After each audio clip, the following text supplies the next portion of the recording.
This plain was literally covered with buffaloes as far as we could see, and we soon discovered that it consisted in part of females. The males were fighting in every direction with a fury which I have never seen paralleled, each having singled out his antagonist. We judged that the number must have amounted to some thousands, and that there were many hundreds of these battles going on at the same time. I shall only observe further that the noise occasioned by the trampling and bellowing was far beyond description. In the evening, before we encamped, another immense herd made its appearance, running along the bluffs at full speed, and although at least a mile from us, we could distinctly hear the sound of their feet, which resembled distant thunder.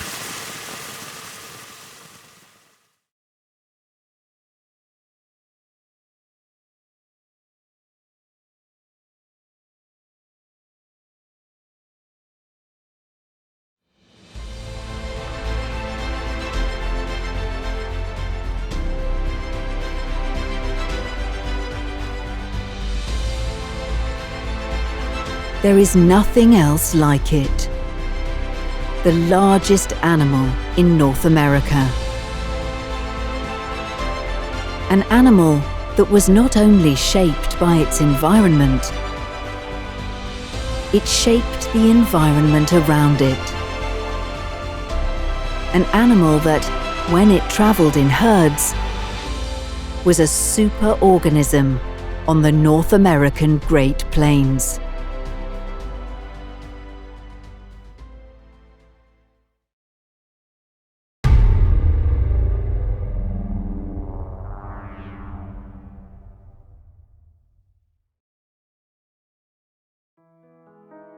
It's spring on the prairie, and the days are warming up.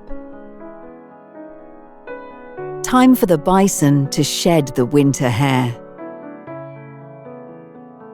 Some spots are used repeatedly, leaving their marks for the discerning eye. For the bison, the winter hair is now a nuisance. But for plants, the hair is a vehicle for long-distance seed dispersal.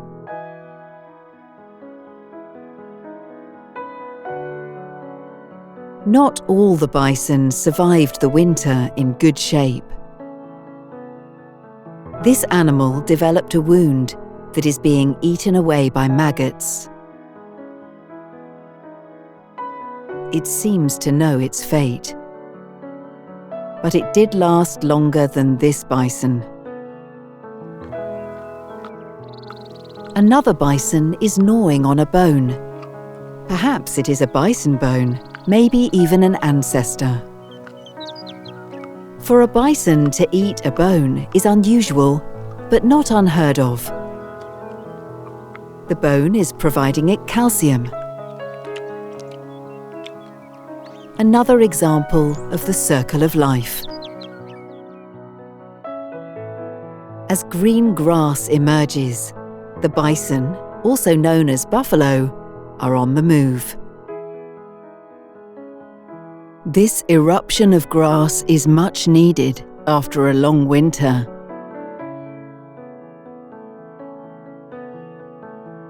The prairie is especially green and nutritious, where a fire went through the year before.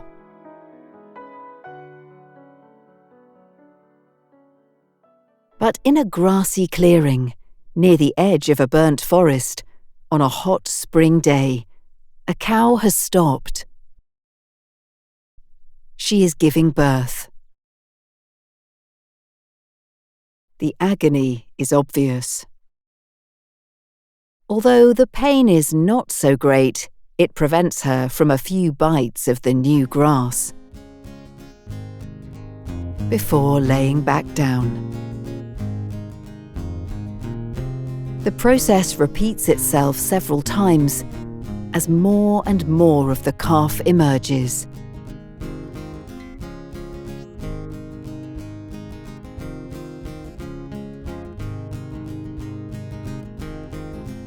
Finally, the newborn is dropped. Fortunately, there are no predators around, except for some young, harmless, curious coyote pups. She eats the afterbirth, likely in part to reduce the evidence for nearby predators, and perhaps because she can use the nutrients.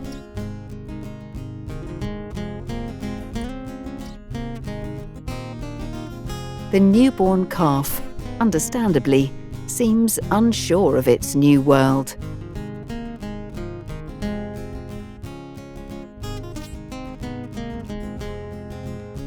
Just 15 minutes after birth, it's time to test those legs.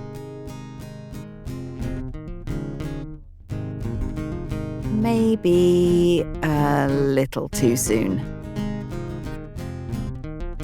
If at first you don't succeed, take a break.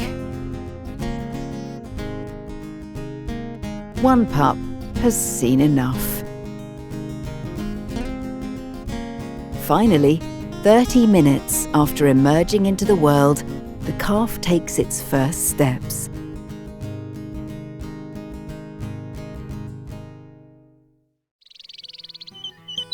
Eventually, the grasslands are full of newborn calves. Or red dogs, as they are sometimes called. The great grasslands are now in their full glory. For the bison, it is a Garden of Eden. More green grass than the bison and the other grazers could ever consume.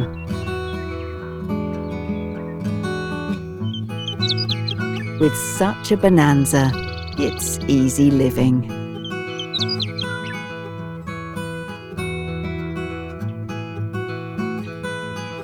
The calves make the most of it, running and chasing, just because they can.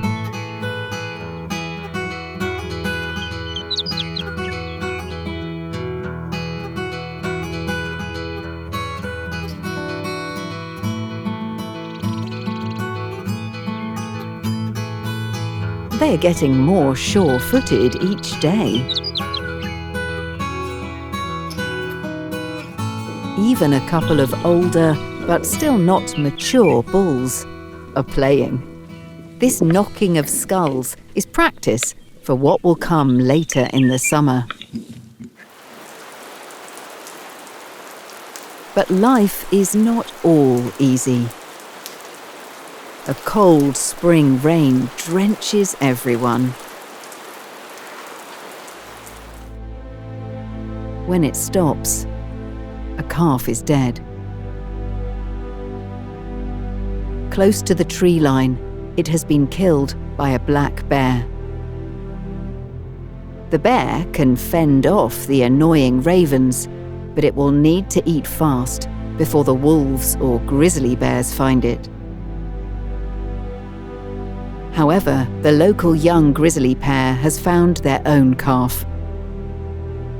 Where bears and wolves are present, about 1 in 4 calves will die, most within their first few weeks of life. The cows know the danger, so when a predator is spotted, they station themselves between the threat and their calves. They might even form a defensive circle. Eventually, the predator passes, and everyone can relax.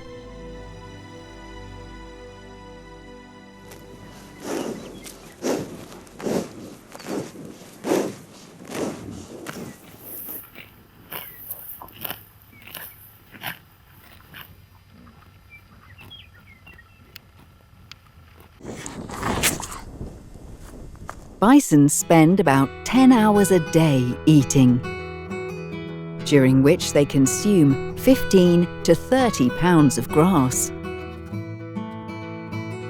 This alters the habitat, which in turn affects other species. The sharp-tailed grouse wants it both ways. Most of the year, they want taller grass.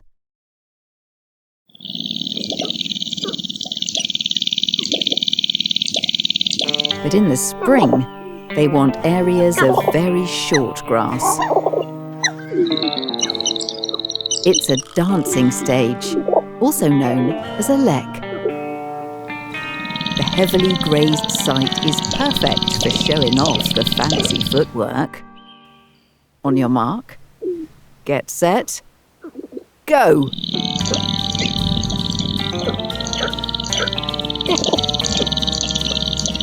The reason for their dancing? To impress the females.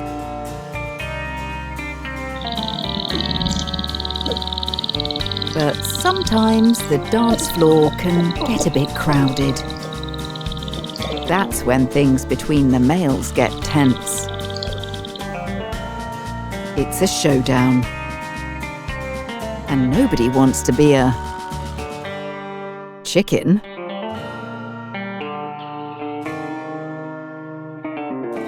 But then fights break out.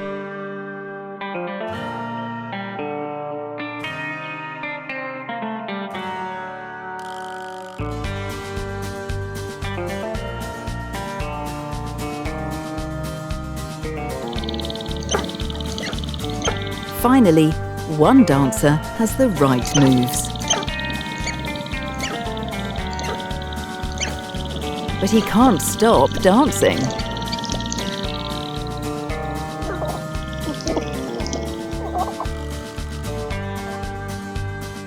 The dance floor, brought to you by Bison Grazing.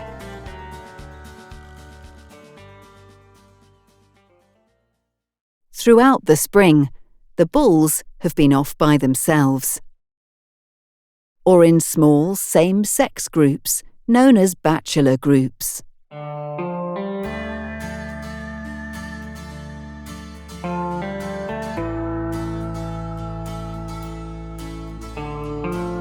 But now, in the hottest days of summer, these bachelors come looking for the cows.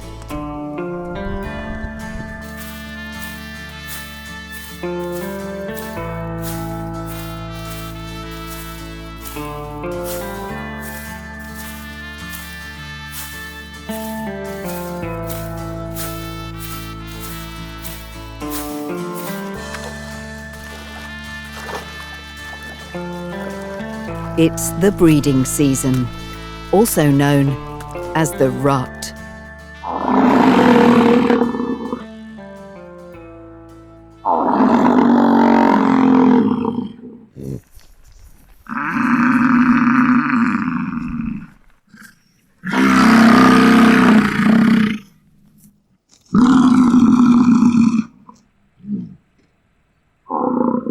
Majestic animals. They make their presence and their intentions known.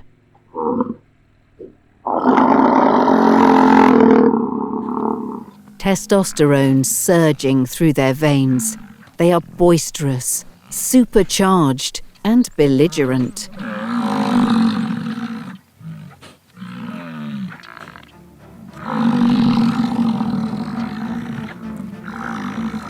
Urinating and then rolling in that same dirt and kicking up dust is part of the display.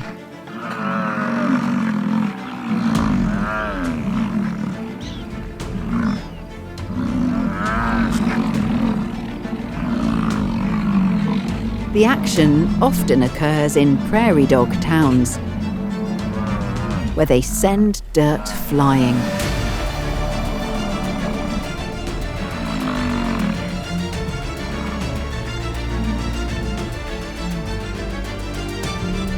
It goes on day and night for much of late summer. The purpose of all this posturing is to win females, but one first has to dispatch the competition. The fights may last for only a few seconds, with dominance clearly decided.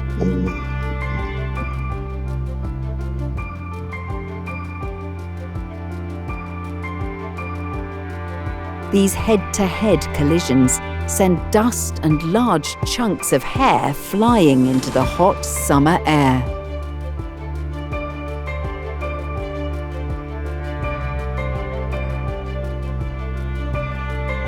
The prime age bulls are 6 to 10 years old and may weigh a ton. The impact is like 2 cars colliding head-on, over and over again. If the antagonists are evenly matched, or perhaps just extra stubborn, the fights may go on a long time. The response of the cows is often, ho-hum, boys will be boys.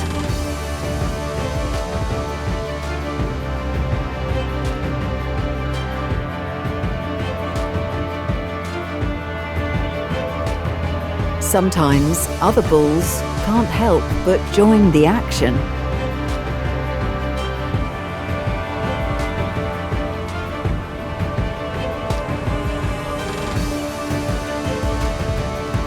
But the battle of the biggest bulls seems to get the attention of the entire herd.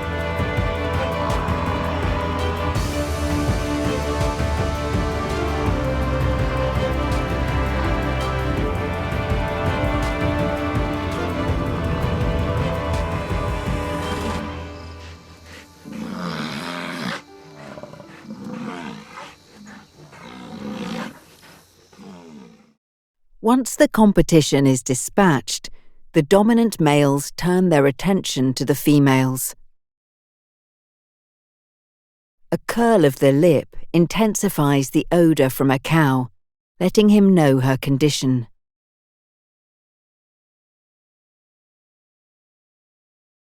If a cow is about ready, the bull will closely guard her.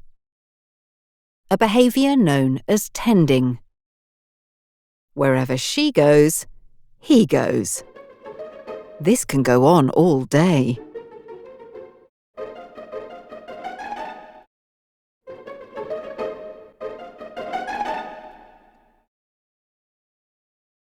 Throughout the Great Plains, there are remnants of the once great herds, specifically bison wallows, made by generations of bison rolling and dusting in the dirt. They eventually become deep enough to hold water in wet periods. For the benefit of bison and many other species.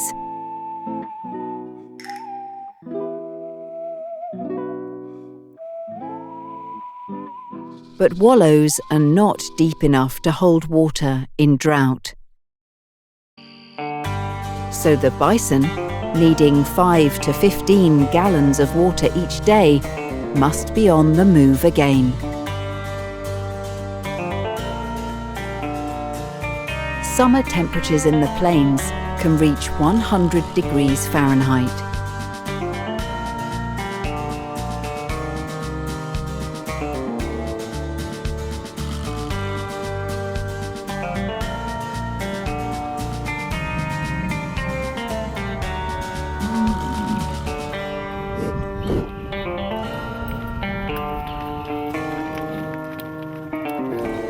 Some, compromised by injuries and/or old age, will not make it.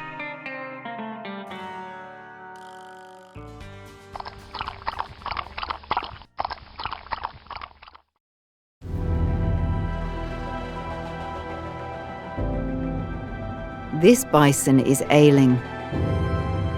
To the human eye, the problem is not apparent. In fact, it does not even look injured. But the wolf knows. A lone wolf cannot typically take down a full-grown bison, but in this case, it's a possibility. The wolf constantly provokes it, both testing and weakening the animal. The bison is strong enough to stand its ground, but not so strong that the wolf gives up. the standoff goes on through rain and sunshine. Every time the bison tries to rest, the wolf harasses it. In places where wolves and bison still coexist, such as Yellowstone National Park, bison are often prey of last resort. Wolves find it easier to take down deer, bighorn sheep, and elk. Where there are few other prey options, and wolves must hunt bison to survive, such as at Wood Buffalo National Park in Canada, they travel in large packs. Indeed, early explorers to the Great Plains often talked of wolf packs of 50 or more individuals. But in this case, it's just one wolf and one bison. By late afternoon, the bison is exhausted, barely able to stand.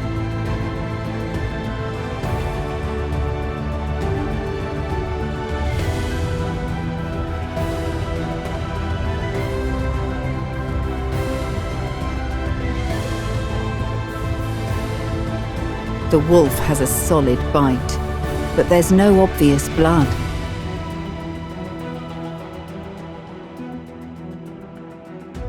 In the end, it appears that the bison died from whatever was ailing it, and the wolf simply sped up the inevitable. As dusk settles on the valley, it starts to eat. Early next morning, the wolf is back at the kill. But there is a problem. A grizzly bear has found the carcass. Even though the wolf has reinforcements, the pack of 3 concedes its kill to the bear. For the wolves, it's more waiting. And then another larger bear arrives, which drives the smaller bear away and keeps the wolves waiting even longer. When the bears have had their fill, the wolves move in for their share.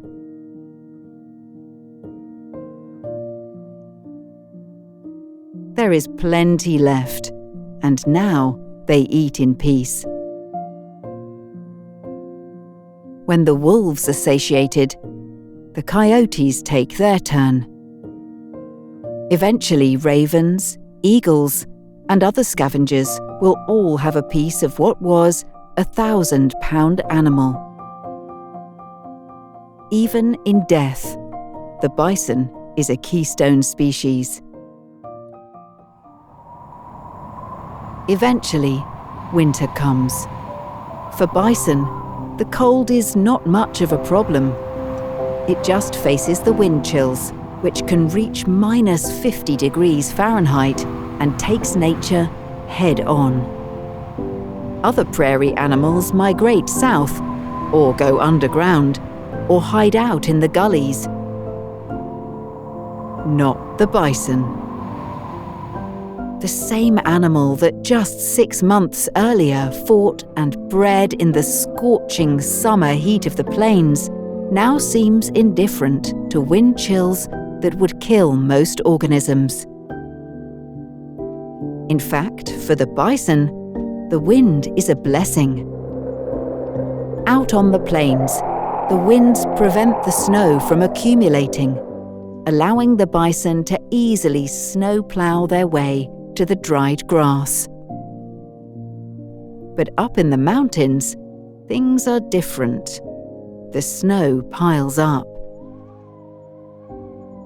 For bison, the foraging, even the walking, is much more work. That is where winter can take its toll.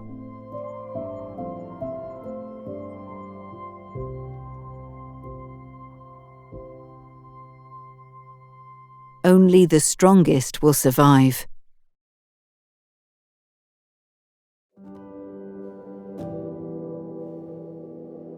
The wolves that killed the sick bison in the fall encounter a herd in a valley.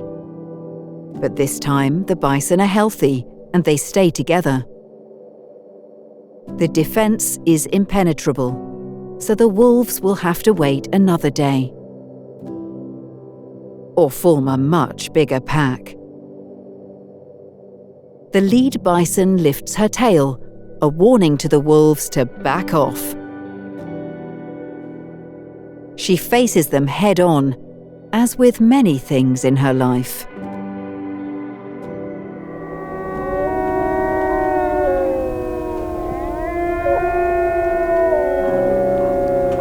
The wolves can only sit, wait, and hope. Luck pays off, as the following day they find another ailing bison. Even though winter is hanging on, most of the bison have made it through another year. Like they have for the past hundreds of thousands of years.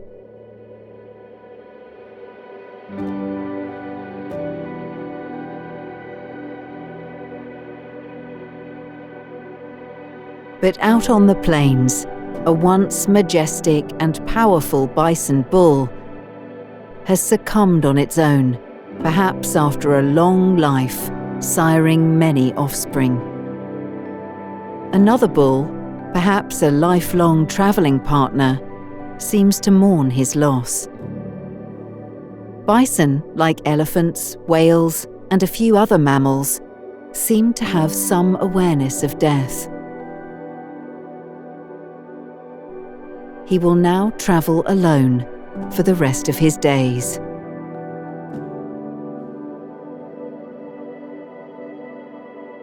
That brings to a close 1 year in the life of the present-day American bison. But what is their future? What is the rest of their story?